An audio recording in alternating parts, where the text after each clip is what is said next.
How to fix Instagram stories glitch in less than 1 minute. Hello guys, so all what you have to do is so simple. Just go to the settings on your phone.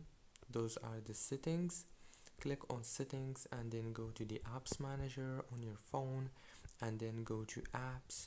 Now all what you have to do is so simple and easy.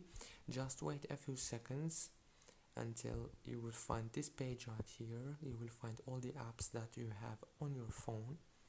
Now go to the search bar and search for Instagram. Click on it and then go to the data usage option. Scroll down and make sure to enable mobile data and Wi-Fi. Go back and now click on storage and then click on this clear data option. Go back and this time click on force stop and then go to the home page and go to Play Store and then search for Instagram, and if there is a new update, click on update. If it's not, then all what you have to do is restart your phone and then reopen Instagram. Don't forget to like, subscribe.